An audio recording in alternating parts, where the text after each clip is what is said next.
Hi friends, ಎಲ್ಲರೂ ಹೇಗಿದ್ದೀರಾ? ನಾನು ಚೆನ್ನಾಗಿದ್ದೀನಿ. ಇವತ್ತು ನಾನು ಮಿನಿ ಲಾಗ್ ಮಾಡ್ತಾಯಿದ್ದೀನಿ. ಇವತ್ತು ನಾವು ಮಡಿಕೇರಿ ಹೋಗ್ತಾ ಇದ್ವಿ. ತುಂಬ ದಿನದ ಮೇಲೆ ಟ್ರಿಪ್ ಅಂತ ಹೋಗ್ತಾ ಇದ್ದೀವಿ. ಇಲ್ಲಾಂದರೆ ಬರೀ ದೇವಸ್ಥಾನ ಹೋಗ್ತಾ ಇದ್ವಿ. ದೇವಸ್ಥಾನಕ್ಕೆ ಹೋಗಿ ದೇವ್ರ ದರ್ಶನ ಮುಗಿಸ್ಕೊಂಡು ಮನೆಗೆ ಬರ್ತಾ ಇದ್ವಿ.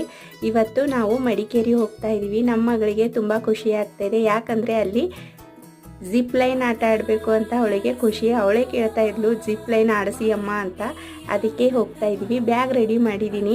ಇದು ಒಂದು ಚಿಕ್ಕ ಬ್ಯಾಗು, ನನ್ನ ಮಗಳ ಬ್ಯಾಗು. ಇದರಲ್ಲಿ ಏನೇನಿದೆ ಅಂತಂದರೆ ನೀರಿನ ಬಾಟಲು, ಅವಳಿಗೆ ಬೇಕಾಗಿರುವಂಥ ಮೇಕಪ್ ಐಟಮ್ಸು, ಹಾಗೆಯೇ ಸಿರಪ್ಪು, ಟ್ಯಾಬ್ಲೆಟ್ಸು. ಮಕ್ಕಳು ಇದ್ದಾರೆ ಜೊತೆ ಅಂತ ಅಂದಮೇಲೆ ಒಂದೆರಡು ಸಿರಪ್ ಇರಲೇಬೇಕಾಗುತ್ತೆ. ಅಂದರೆ ಕೋಲ್ಡು, ಹೊಟ್ಟೆ ನೋವಿಂದು, ಕೆಮ್ಮಿಂದು, ಈ ಥರ ಒಂದೆರಡು ಸಿರಪ್ಪು ಎಮರ್ಜೆನ್ಸಿಗೆ ಅಂತ ಇಟ್ಕೊಂಡಿರಬೇಕು. ನಾವು ಟ್ರಾವೆಲ್ ಮಾಡಿದಾಗ ಮಕ್ಕಳಿಗೆ ಅಲ್ಲಿನ ಫುಡ್ಡು ಅಡ್ಜಸ್ಟ್ ಆಗಿಲ್ಲ ಅಂತಂದರೆ ಮಕ್ಕಳಿಗೆ ಹೊಟ್ಟೆ ನೋವು ಬರುತ್ತೆ.